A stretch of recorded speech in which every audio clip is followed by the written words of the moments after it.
The Lord be with you. And with your spirit. A reading from the Holy Gospel according to Matthew. Glory to you, O Lord. Jesus said to his disciples, "As it was in the days of Noah, so it will be at the coming of the Son of Man. In those days before the flood, they were eating and drinking, marrying and giving in marriage, up to the day that Noah entered the ark. They did not know until the flood came and carried them all away. So will it be also at the coming of the Son of Man. 2 men will be out in the field. One will be taken and one will be left. 2 women will be grinding at the mill. One will be taken and one will be left. Therefore, stay awake, for you do not know on which day your Lord will come. Be sure of this. If the master of the house had known the hour of night when the thief was coming, he would have stayed awake and not let his house be broken into. So, too, you also must be prepared, for at an hour you do not expect, the Son of Man will come." The Gospel of the Lord.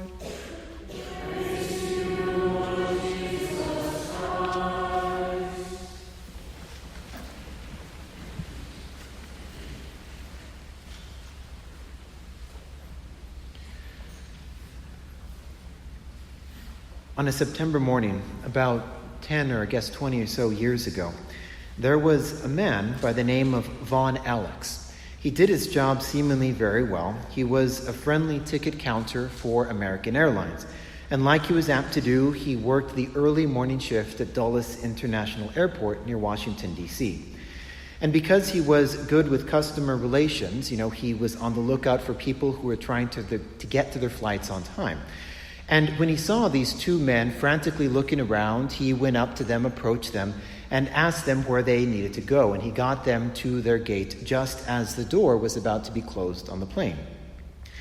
Later on that day, and just about every day for the next 15 years, Vaughn was filled with an incredible amount of guilt and of shame, because those 2 men that he helped to get on that plane at the last moment were some of the hijackers who hijacked that plane and ran it into the Pentagon later on that morning. During one of his interviews with the FBI, he told them, "I did it, didn't I? I'm the one who put them on the plane." If the master of the house had known the hour of night when the thief was coming, he would have stayed awake and not let his house be broken into.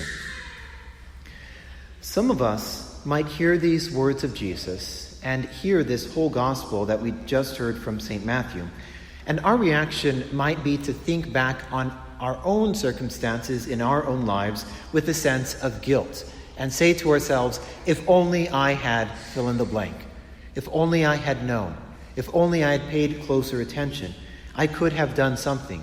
If only I'd been more proactive, I could have saved that person or prevented them from making this lifelong tragic mistake.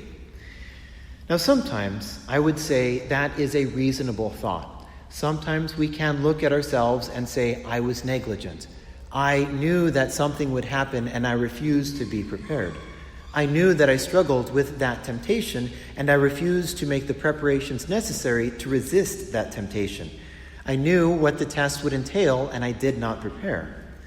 But, like Von Alex's case that I just mentioned, there are also many situations in our own lives that there is no possible way that we could have reasonably been prepared.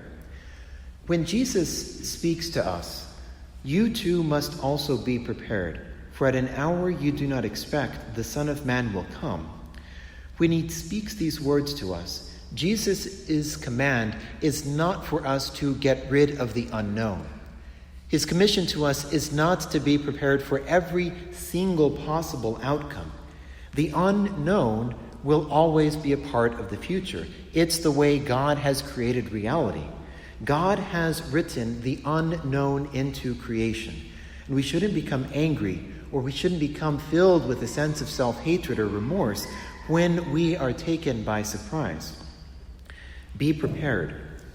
Anyone associated with the Boy Scouts of America, former scouts or adult leaders, will know that this is one of the many mottos of the scouting program. And former scouts will also know that this saying comes from the founder of the scouting program, Lord Robert Baden-Powell, an Englishman. And when he was asked, "Be prepared, what do you mean, be prepared for what?" His response was, "Well, why, for any old thing." And later on he wrote more specifically, "To be prepared means that you are always in a state of readiness, in mind and in body, to do your duty." Anyone also who is a former Boy Scout, whether through a hiking trip or a backpacking trip or some sort of outdoors wilderness excursion, will know that scouts are some of the most prepared people on the planet. But there are many times when scouts do not have the tools that they need and could say, well, if only I had added that to my backpack, we wouldn't be in this quandary. But the greatest preparation around which all exterior or external material participation revolves, the greatest preparation is readiness inside ourselves, readiness in our mind, and readiness in our heart. After all, think ahead to when Jesus sends his disciples out 2 by 2. He doesn't actually give them a checklist of things to take. He gives them a checklist of things not to take. He does not say, take a pocket man, take a leather knife, take a sleeping bag or a tent. He says, do not take a second tunic. Do not take a money bag. He sends them out with very little.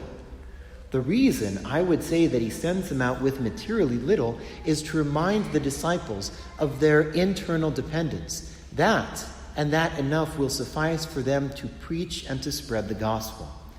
Yes, we do the best that we can to be prepared and to respond to times that God is calling us to be virtuous and to be holy. But all of us, each and every one of us without exception, will miss chances. And we will all have opportunities to second guess our response in very difficult or unexpected circumstances. But this Advent, this is a special time that we are called to grow in trust. To trust that God actually knows what he is doing when he writes the unknown into our lives. This is a time to grow in trust that God knows what he is doing when he made our perception of the future not clear but obscure and opaque. We do the best that we can to be prepared. We do the best that we can to be ready to see, to recognize, and to welcome Christ into our lives. But if we look back with regret, we shouldn't think that Christ has only come once and never will come again. Christ continues each and every day of our lives to approach us, not just in the past, but in each and every now, and every now yet to come in the future. As we prepare to come forward to receive the divine gift of this body and the blood of the Son of God, may we not second guess our decisions, but rather learn from them, so that we will continue to be prepared for the coming of Christ.